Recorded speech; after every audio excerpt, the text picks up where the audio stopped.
اعوذ باللہ من الشیطان الرجیم بسم اللہ الرحمن الرحیم۔ اس نے بہت کوشش کی تھی کہ وہ اس منظر کو بھول جائے، لیکن نہ جانے کیا بات تھی کہ بار بار وہی منظر اس کی نگاہوں میں گھوم جاتا تھا۔ تلواروں کی جھنکار، تیروں کی بوچھاڑ اور زخمیوں کی پکار، اور ان سب کے درمیان دشمن کی للکار۔ جب بھی وہ اکیلا ہوتا، جنگ کا یہ منظر اس کی آنکھوں کے سامنے آ جاتا، لیکن جس منظر سے اسے سب سے زیادہ نفرت تھی، جو اس کے لیے عذاب بن گیا تھا، وہ منظر تھا جب دشمن نے اس کے بیٹے کو بے بس کر کے گرفتار کر لیا تھا۔ وہ خود اپنی جان بچا کر میدان جنگ سے بھاگ جانے پر مجبور ہو گیا۔ اس کا اکلوتا اور بہادر بیٹا دشمن کی قید میں چلا گیا۔ پھر اسے دوست یاد آتے، وہ بڑے بڑے سردار نگاہوں کے سامنے آ جاتے، جن کی گردنیں دشمن نے گاجر مولی کی طرح کاٹ ڈالی تھی اور جن کی لاشیں ایک کنویں میں پھینک دی گئی تھیں۔ وہ یہ ساری باتیں کیسے بھلا سکتا تھا؟ ماضی کے اس عذاب سے جان چھڑوانے اس سے ممکن نظر نہیں آ رہا تھا۔ ہاں، البتہ ایک صورت تھی اس تلخ اور تکلیف دہ یاد سے پیچھا چھڑانے کی۔ وہ صورت تھی انتقام کی، بھیانک انتقام کی۔ انہی سوچوں میں گم تھا کہ کسی نے اس کے کندھے پر ہاتھ رکھا اور کہا، عمیر، کن خیالوں میں کھوئے ہوئے ہو؟ صفوان، تمہیں اچھی طرح معلوم ہے کہ مجھے آج کل کن اندیشوں نے گھیرا ہوا ہے۔ میں تو ہر دم اپنے بیٹے کی فکر میں رہتا ہوں۔ مجھے خوف ہے کہ دشمن میرے بیٹے کو زندہ نہیں چھوڑے گا۔ میں نے بھی ان کے ساتھ کوئی اچھا سلوک نہیں کیا ہوا۔ آنے والے، جسے صفوان کے نام سے پکارا گیا تھا، لمبی سانس لے کر کہنے لگا، ٹھیک کہتے ہو بھائی، یہ جنگ بھی کیا خوفناک جنگ تھی۔ اس میں تو وہ کچھ ہو گیا جس کا ہم نے تصور بھی نہیں کیا تھا۔ دشمن نے ہمیں چونٹیوں کی طرح مسل کر رکھ دیا۔ اس بستی کے سارے بہادر سردار چن چن کر مار ڈالے۔ خدا کی قسم، اب تو زندہ رہنے میں کوئی مزہ نہیں۔ کعبہ کے رب کی قسم، آپ نے بالکل سچ کہا۔ بھلا اب ہمارے زندہ رہنے کا کیا فائدہ؟ پھر دونوں جنگ کے بارے میں باتیں کرنے لگے کہ ان کے کتنے لوگ قید ہوئے اور کتنے مارے گئے، اور کیسے ان سب کی لاشیں کلیب نامی کنویں میں پھینکی گئیں۔ تھوڑی دیر خاموش رہنے کے بعد عمیر بولا، کاش مجھے پر قرض نہ ہوتا اور میں بیوی بچوں والا نہ ہوتا، تو کعبہ کے رب کی قسم میں دشمن کے سردار کو ابھی جا کر ٹھکانے لگا دیتا۔ اسی کی وجہ سے یہ سب کچھ ہوا ہے۔ یہ کہہ کر وہ گہری سوچ میں ڈوب گیا۔ کچھ ہی لمحوں بعد وہ دوبارہ بولا، اور اگر میں اپنے بیٹے کی خبر لینے دشمن کے شہر جاؤں تو کوئی مجھ سے یہ نہیں پوچھے گا کہ تم یہاں کیا کرنے آئے ہو۔ میں موقع پا کر دشمن کو قتل کر سکتا ہوں۔ یہ بالکل ممکن ہے۔ صفوان فوراً بولا، عمیر، تم فکر نہ کرو، تمہارا سارا قرض میں ادا کروں گا۔ اگر تمہیں کچھ ہو گیا تو میں تمہارے سارے خاندان کی ذمہ داری قبول کر لوں گا۔ یہ میرا وعدہ ہے۔ میرے پاس بہت مال اسباب ہے، آخر وہ کب کام آئیں گے؟ عمیر نے امید بھری نظروں سے صفوان کی طرف دیکھا اور سرگوشی سے بولا، تو پھر اس بات کو اپنے تک ہی رکھنا، کسی سے ذکر نہ کرنا اور اپنا وعدہ یاد رکھنا۔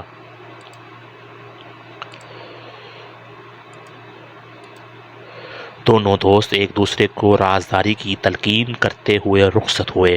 عمیر نے گھر آ کر تیاری شروع کر دی۔ ان دونوں کئی لوگ مدینہ میں اپنے قیدیوں کی خیریت دریافت کرنے جا رہے تھے۔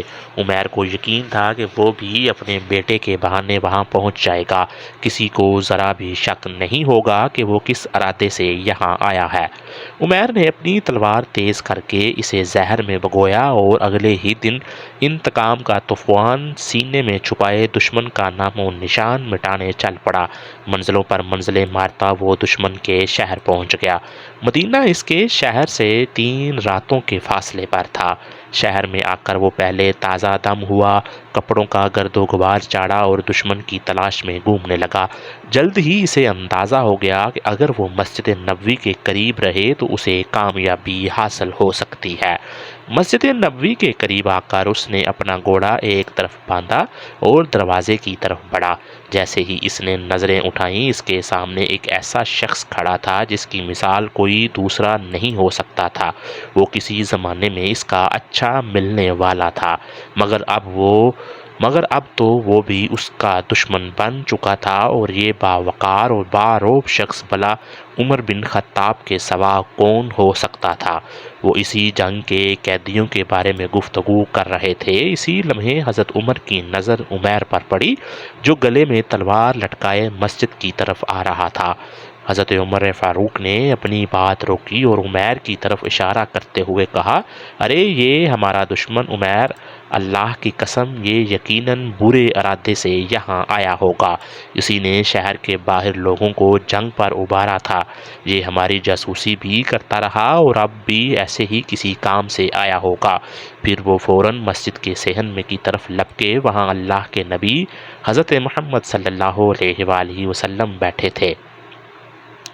انہوں نے صحابہ کرام کو حکم دیا کہ رسول اللہ کو اپنی حفاظت میں لے لیں، کہیں عمیر جیسا چلاک دشمن کوئی چال نہ چل جائے۔ پھر انہوں نے رسول اللہ سے کہا، عمیر ادھر ہی آ رہا ہے اور اس جیسے مکار دشمن سے کسی خیر کی توقع نہیں کی جا سکتی۔ آپ صلی اللہ علیہ وآلہ وسلم نے حکم دیا کہ اسے میرے پاس لے آؤ۔ حکم سنتے ہی حضرت عمر فاروق واپس مڑے اور عمیر کے پاس پہنچ کر اس سے خبردار کیا کہ وہ کوئی حرکت نہ کرے اور خاموش کھڑا ہو جائے۔ پھر اچانک انہوں نے اپنی تلوار کا پٹا اس کی گردن میں ڈال کر اس پر قابو پا لیا اور اسے آپ صلی اللہ علیہ وآلہ وسلم کے سامنے پیش کر دیا۔ آپ صلی اللہ علیہ وآلہ وسلم نے عمیر کو اس حالت میں دیکھا تو فوراً حکم دیا کہ اس کی گردن کو آزاد کر دیا جائے۔ عمیر کی گردن آزاد کر دی گئی۔ آپ نے جب حضرت عمر سے کہا کہ وہ پیچھے ہٹ جائیں تو انہوں نے حکم کی تعمیل کی اور پھر وہ عمیر کی طرف متوجہ ہوئے اور کہا، عمیر تم قریب آ جاؤ۔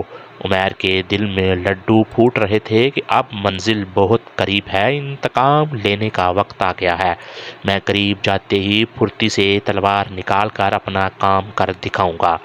وہ نپے تلے قدم اٹھاتا آپ صلی اللہ علیہ وآلہ وسلم کی طرف بڑھا، ایک دو قدموں کے فاصلے پر جا کر رک گیا اور بولا، صبح بخیر، یہ زمانہ جاہلیت میں عربوں کا سلام تھا۔ نبی کریم نے فرمایا، عمیر، اللہ تعالیٰ نے ہمیں تم سے بہتر اسلام کا طریقہ بتا کر ہمیں عزت بخشی، ہم السلام علیکم کہتے ہیں اور آپ کا سلام ہمارے سلام سے کوئی زیادہ مختلف تو نہیں، لیکن مسئلہ یہ ہے آپ کی بات ہی انوکھی ہے۔ نفرت کی تلخی لیے وہ بولا۔ نبی کریم نے اس کے تبصرے کو نظر انداز کیا اور فرمایا، کہو عمیر کیسے آنا ہوا؟ میں اپنا قیدی چھڑوانے آیا ہوں، میرا بیٹا آپ کے قبضے میں ہے، برائے مہربانی اسے چھوڑ دیں اور مجھ پر احسان فرمائے، تمہاری گردن میں تو تلوار لٹک رہی ہے، اس کا کیا مقصد ہے؟ افسوس یہ تلوار نکارہ ہو گئی ہے، جس دن آپ لوگوں سے جنگ ہوئی اس دن کے بعد اس کی دار کند ہو گئی ہے۔ نہیں عمیر تم سچ بولو، کہو کیسے آنا ہوا؟ آپ کی بات سے پہلی دفعہ عمیر کے دل میں ہلچل مچائی تھی، نہ جانے کیوں اس کے دل کی دھڑکن تیز ہو رہی تھی۔ اس نے اپنی اس کیفیت پر قابو پاتے ہوئے کہا، میں آپ کو بتا چکا ہوں، میں اپنا قیدی چھڑانے آیا ہوں۔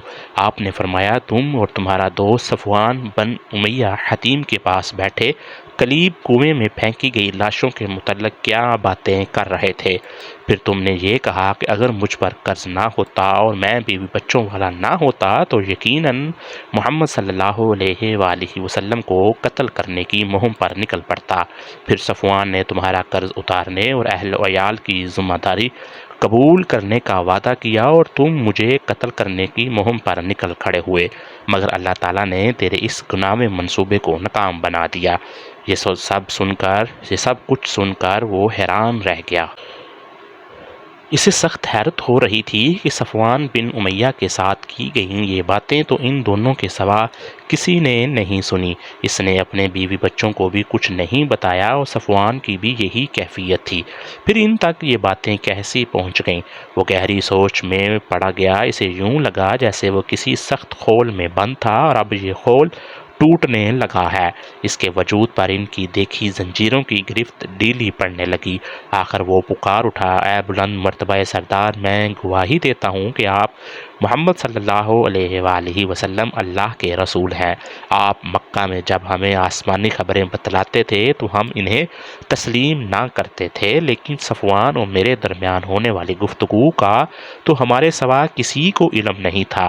اللہ کی قسم اب مجھے یقین ہو گیا ہے کہ یہ خبر آپ کو اللہ تعالیٰ نے ہی دی ہے۔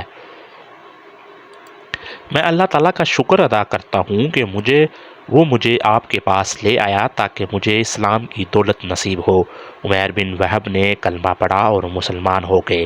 اللہ کے آخری نبی نے اپنے صحابہ سے فرمایا، عمیر اب تمہارے بھائی ہیں، انہیں دین سمجھاؤ، قرآن کی تعلیم دو اور ان کے قیدی کو آزاد کر دو۔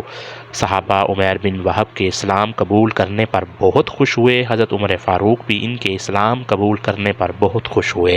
انہوں نے فرمایا، جب یہ رسول اللہ پر حملہ کرنے کی نیت سے آیا تھا تو مجھے بہت برا لگا تھا، لیکن اب اسلام قبول کرنے کے بعد یہ مجھے اپنے بیٹوں سے بھی زیادہ پیارا ہو گیا ہے۔ ادھر مکہ میں صفوان بن امیہ بڑی بے چینی سے مدینہ سے کسی بڑی خبر کے آنے کا انتظار کر رہا تھا۔ وہ جب بھی دوستوں کی مجلس میں ہوتا تو کہتا، اے قریش، تمہیں جلد ہی ایک ایسی خبر ملنے والی ہے جو بدر کی یاد بلا دے گی۔ مگر صفوان کا انتظار طویل سے طویل تر ہوتا گیا اور اسے وہ خبر ہرگز نہ ملی جس کی اسے توقع تھی۔ اس کے برعکس ایک مدینے سے آنے والے ایک شخص نے اسے بتایا کہ عمیر تو مسلمان ہو گئے ہیں۔ یہ خبر اس پر بجلی بن کر گری۔ اس نے یہ کہہ کر اس کی خبر کو ماننے سے انکار کر دیا کہ ساری دنیا تو مسلمان ہو سکتی ہے لیکن عمیر مسلمان نہیں ہو سکتا۔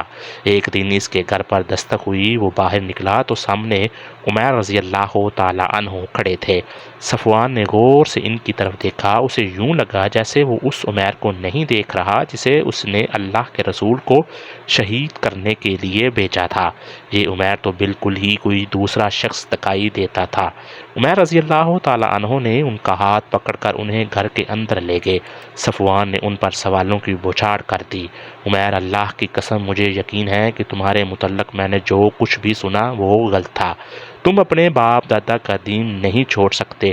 بتاؤ، اللہ کی قسم تمہارا چہرہ بدلا بدلا لگ رہا ہے، بتاؤ تم پر کیا مصیبت آن پڑی؟ حضرت عمیر نے اسے اپنے دل کی بڑاس نکالنے کا پورا موقع دیا، پھر سارا واقعہ بتایا اور پوچھا، صفوان، کیا تم نے ہمارے درمیان ہونے والی باتیں کسی اور شخص کو بتائی تھیں؟ صفوان نے کہا، نہیں، میں نے اس راز کو ہمیشہ اپنے تک ہی رکھا تھا۔ تب حضرت عمیر بولے، میں نے اسی لیے اسلام قبول کر لیا ہے اور مدینہ میں رہتے ہوئے میں نے اسلام کی تعلیمات بھی سیکھی ہیں اور قرآن بھی یاد کیا ہے۔ اب میں یہاں رہ کر اسلام کی تبلیغ کروں گا اور سب سے پہلے تمہیں اس سچے دین کی طرف بلاتا ہوں۔ میں تمہاری طرح بزدل نہیں ہوں جو بیٹے کی زندگی کی خاطر اپنے باپ دادا کا دین بدل لوں۔